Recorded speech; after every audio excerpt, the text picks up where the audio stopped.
We're about you. 99 FM, if you've just joined us, hello, but why? Where have you been? Huh? But you know what? I'm still glad that you're here with us because I appreciate you, whether you come in the first hour or the last final hour. But if you're just joining us now, you've joined us at the most opportune time because, like I was saying to the other listeners, that I'm looking forward to chit-chatting with Marc from Project Smile. Now, Project Smile is a Namibian organization that advocates for the importance of oral healthcare and effective oral hygiene practices. And they do this by providing free educational posters to schools and healthcare facilities across Namibia. And who do I have in studio today? None other than Marc van Niekerk. He is responsible for the vision, strategy, and outreach initiative of Project Smile. Hi, Marc. Hi, Sivo. Well, you have quite a portfolio. All of those things is what you're responsible for.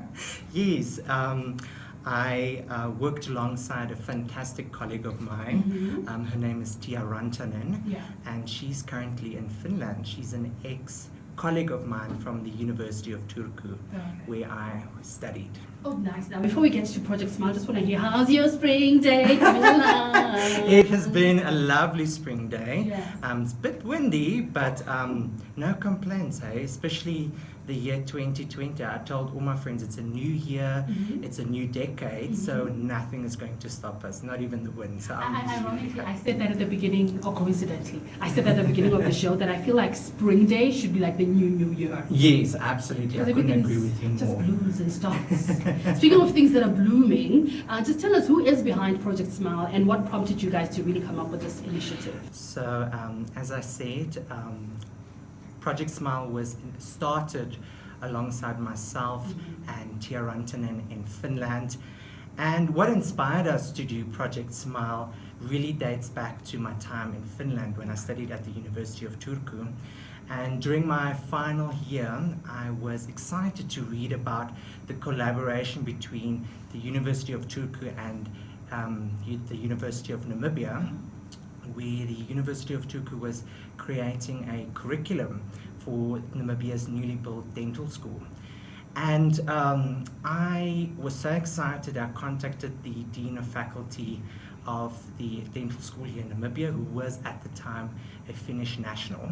And I told him I would absolutely love to see the University of Turku's dental campus in Finland, which is ranked the 24th top dental school in the world. Oh, wow. And he was ecstatic. He arranged all for us and myself, along with 5 other Namibian students. We got to go and see the campus and to see their wonderful simulation labs and their on-site clinic. And one of my colleagues made the astonishing remark that he has never been to a dentist before. Yeah.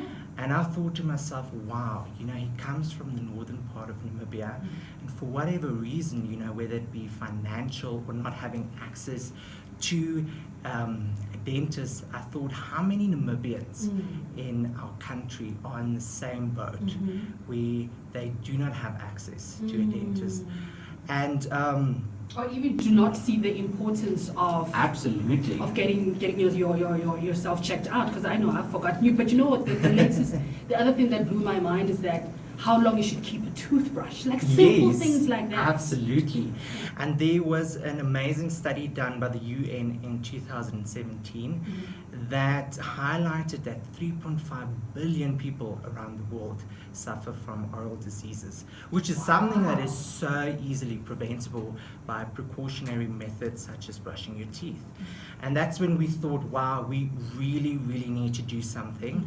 And us being in the educational sector, we thought, well, education is the pillar of every society, and we need to start off with education and advocating for the importance of oral health. And how we were going to do that was through educational posters. Yeah, with Project Smile. Now, how has the experience been like? It's really establishing Project Smile. Are Namibians eager to learn more about oral hygiene? Because not even as Namibians, as people, the thought of just sitting in a dentist chair is frightening. Scary. Yes. From the sponsors side, we've had absolutely great responses. The minute that I approached our sponsors, which is Metro, Waltons, the Ministry of Education and the Namibia Dental Association, they were absolutely ecstatic to climb on board this exciting initiative of ours. And due to the current pandemic restrictions, we haven't had the opportunity yet to go start our outreach project, but it will soon start. But thus far, there's been a lot of excitement and a lot of buzz around this project of ours. Amazing. I know with COVID-19, it's been a challenge for everybody concerned in every business. But apart from that, what are other challenges that you've encountered in terms of outreach activities? So, as you've mentioned, with the schools being closed due to COVID and travel restrictions, we asked the questions, how are we going to distribute these posters? And that's where the lovely sponsors of the Ministry of Education and Namibia Dental Association climbed on board, and they said, use our platform, use our websites, where they will upload our posters, which is freely available to whoever goes onto their websites. So so that is one of the challenges we overcame on how to distribute it.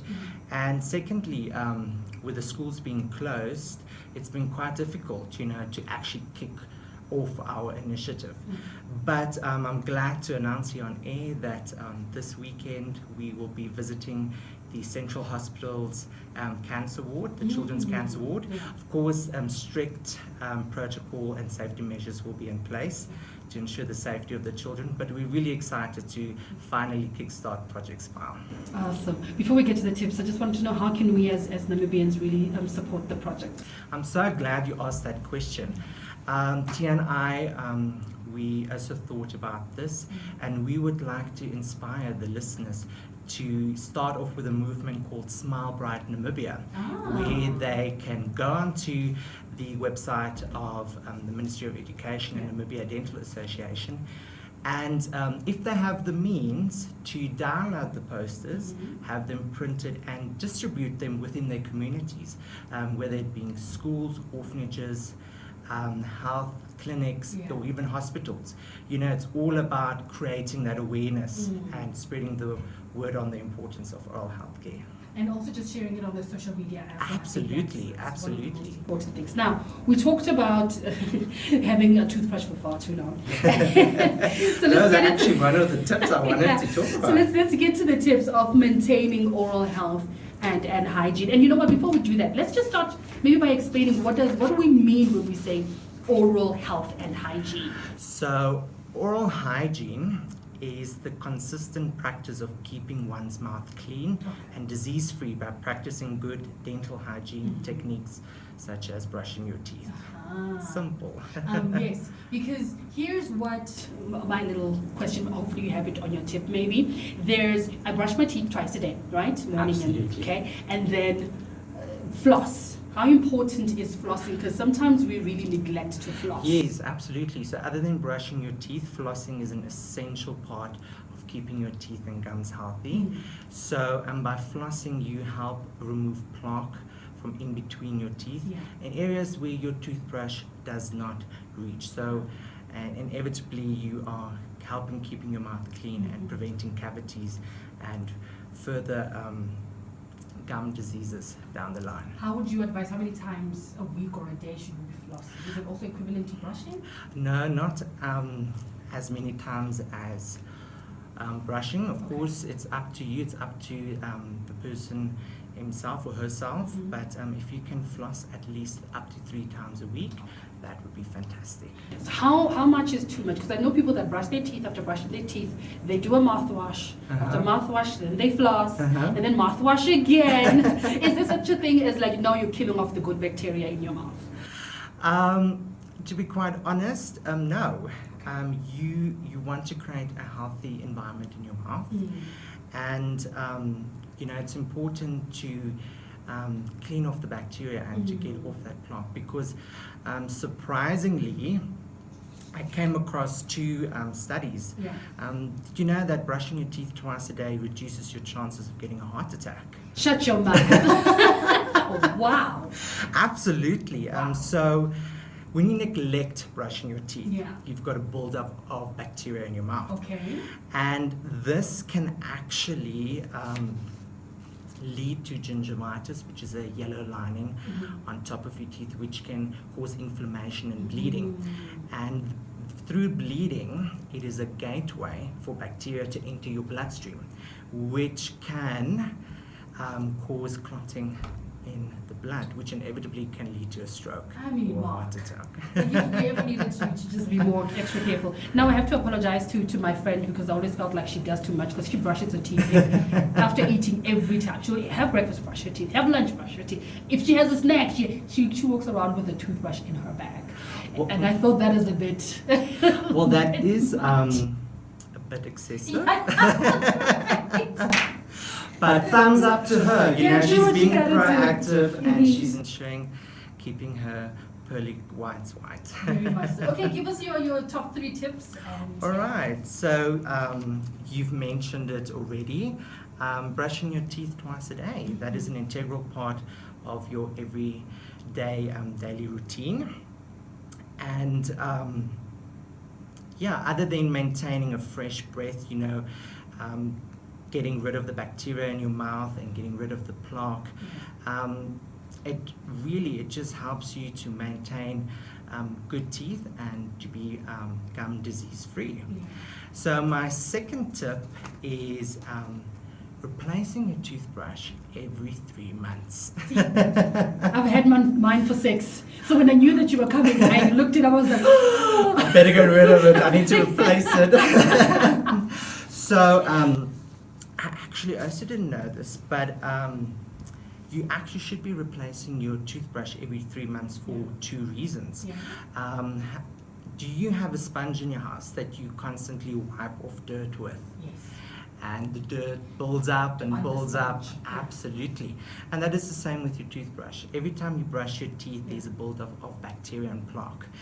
And the longer you use your toothbrush, the more bacteria you have on your toothbrush. Yeah. So that's why many doctors and health practitioners advise that you should actually replace your toothbrush even when you have a flu, because you can actually reinfect yourself. No, because you know why? We're thinking we're running it under the water, so it's fine. Yeah, that you know? we sterilize Yeah, it. but yeah, like it's plus I can see that it looks clean. There's no Yes. Colgate or Aquafresh or any kind of toothpaste there, so it should be good. And it look after 3 months, the toothbrush still relatively looks like it's in good form. You know, so I was blown away by 3 months. Yeah, and another reason to change your toothbrush every 3 months is that over time the toothbrush, its bristles become worn out. Yeah. And by brushing your mouth and your teeth with that worn out toothbrush, actually is quite abrasive on your gums, and it can cause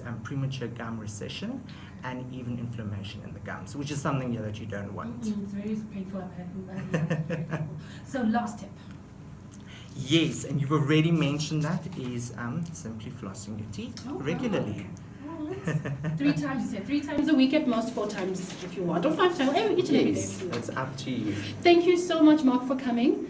Do you have social media handles for people to look out for? Yes, you can follow us on Instagram on @projectsmile_Namibia, and follow us on our adventure through advocating for the importance of oral health here in Namibia.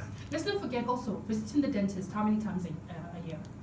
I would say at least 2 to 3 times a year. Okay, you know, Mark, you have my feet. Thought you were gonna say 2 for in the first 6 months of the last. Now I have to squeeze but yes. But if you follow the tips that I've mentioned here on air, you should be fine. You should have really been proactive towards your own teeth and the importance of your own oral health. Very much so. Thank you so much, Mark, for coming. Thank you so much. It's lovely being here. It was very eye-opening on me. Very, very jaw-dropping as well on many levels. Thank you. That was Marc van Niekerk, responsible for the Vision Strategy and Outreach Initiative of Project Smile. You heard the social media handles, so do promote this, and I'm sure you've learned something as much as I have. right now. So let's continue maintaining and keeping our oral health